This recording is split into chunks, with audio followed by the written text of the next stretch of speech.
Okay, we're going to continue our discussion for week 9. This is part 2. Here we can discuss about how the perceptrons algorithm work. Okay, let's take a look closer. What is neuron? Neuron is the basic unit of neural network. Okay, a neuron takes input, does some math with them, and produce one output. So this is the architecture of a neuron with two input. What is bias and what is weight? Yeah, for example, first, each input is multiplied by the weight. This is the process how it can activate the output. Yeah, so x1 is multiplied by the weight. So every input has their own weight in here. And then we need to summing up all the input multiplied by the weight, and then at the end we add together with a bias. Okay, what is a bias actually? Bias can shift the decision boundary away from the origin and does not depend on any input value. So bias is a constant value that we can adding up to our linear equations, so it can shift a bit. Yeah, shift a bit a decision's boundary to make it more flexible model. So bias constants which help the model in a way that it can fit best for the given data. Do you remember in the linear systems, y equals to mx plus c. So here the c is a constant that can shift this linear, this line to the bottom or to the top. Yeah, it shifts a bit. Yeah, the red become the green because of the adding up for the constants. Okay, constants is the bias. So for example,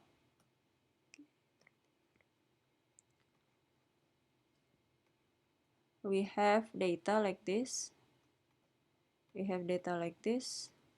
Okay, if we draw something like this, okay, I only miss one bit.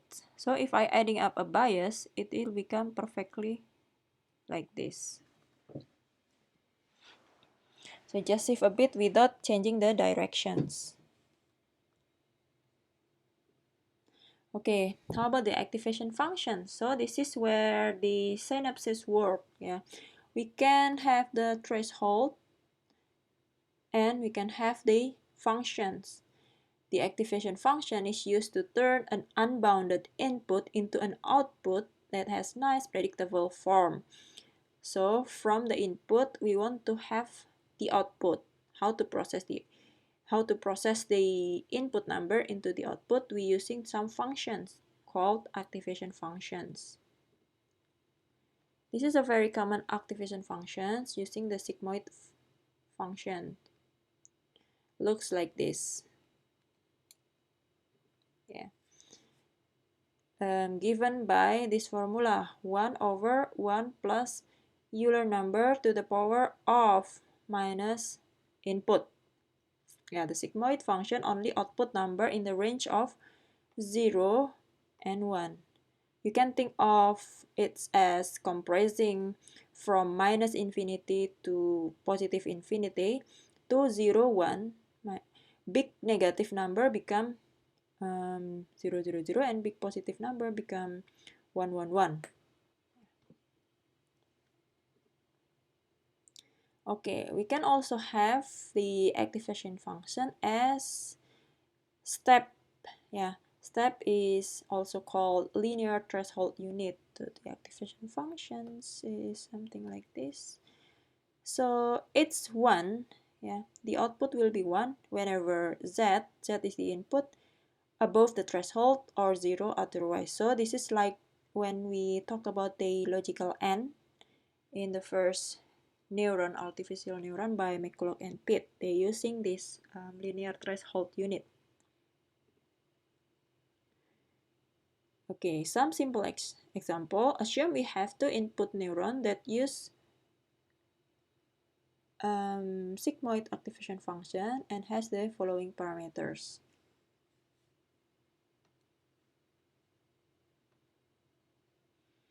So we initialize the weight and the bias. Okay, so actually 0, 1 is the other way to write W1 equals to 0, W2 equals to 1 in a vector form. Okay, so how about the output? We're going to calculate the output based on the dot product. Yeah.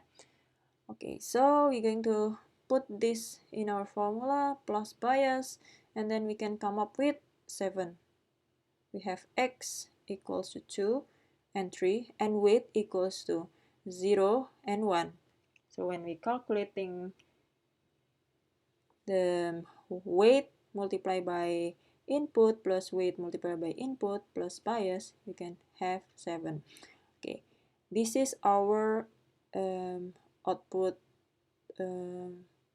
value, and then we need to put this and calculate this whether this can fire our neuron or not. Yeah, whether this number is below or above the threshold. And then we put the sigmoid activation functions. In the sigmoid activation functions, we following this formula: 1 over 1 plus e to the power of minus z. Yeah. So we can have function of 7 equals to 0.999 according to activation function sigmoid. The neuron outputs 0.999 given the input x equals to 2 and 3. That's it. So this is our output.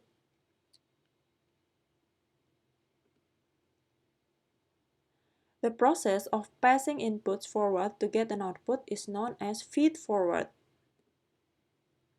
So what is actually neural network? Neural network is nothing more than a bunch of neurons connected together, and it becomes like this. They creating a network of neurons. Okay, why do we need this? In a very basic form, the perceptron can only draw something like this. Yeah, only one line. What happens if our data is separated like this? So we can only just draw the simple line like this in the middle, because it will make this data wrong. Yeah, this data wrong. So now we need more than one line. That's why we can create something like this. So this is input layer, this is the hidden layer, contains of more than one neuron.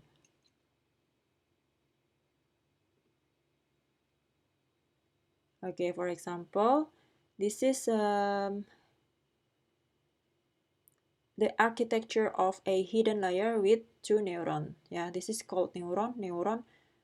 One hidden layer with two neurons, H1 and H2. Hidden layer is any layer between the input and the output, called here hidden layer. There can be multiple hidden layers.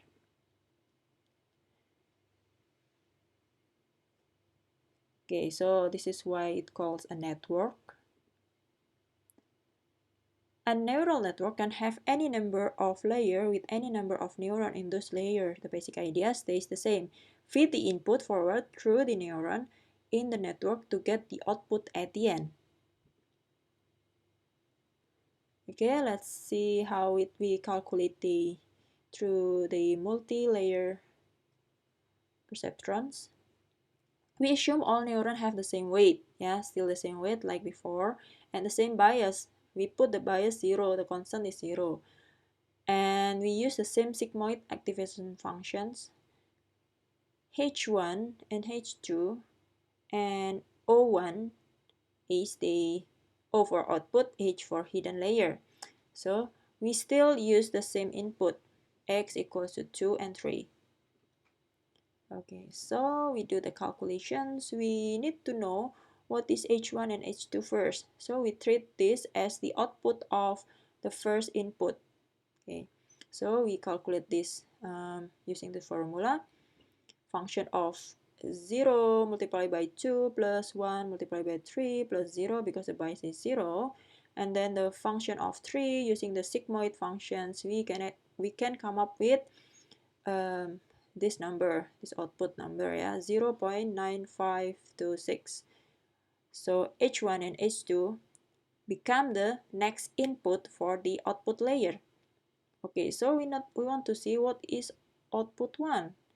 The same, we repeat again the functions of 0 multiplied by H1, because H1 is the input, plus 1 multiplied by H2 plus 0, because the bias is 0. And then we can calculate this one, function of 0.9526 equals to 0.7219. So 16, sorry. So in the output here, given the input 2 and 3, we no longer have this as the output, but we keep continue the process until we reach the output layer. So the output layer will be like this. Okay, that's it. And then we now talk about the loss. Yeah, if we learn, we need to know how big is our loss. For example, in the first motivating example in lunch in the cafeteria, we just calculate the residual error, but actually the loss function can be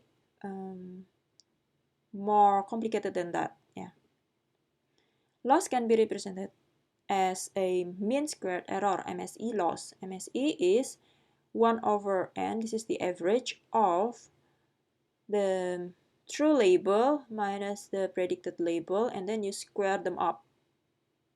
Okay, so better prediction, lower loss. Training a network, trying to minimize its loss. So you need to know what is your loss metrics.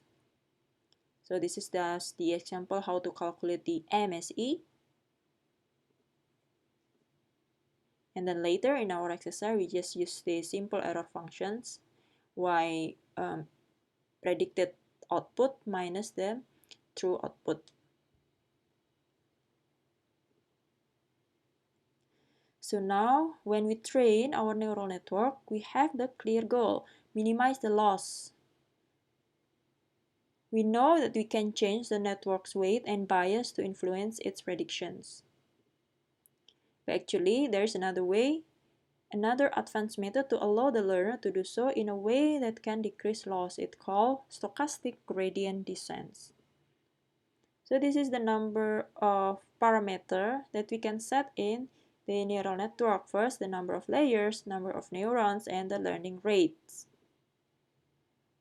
When does the algorithm stop? How many epochs of training? It stops if the error fails to improve, stop if the rates of improvements drops below the certain level, and it stops if the error reaches an acceptable level, and it also stops when a certain number of epochs have passed.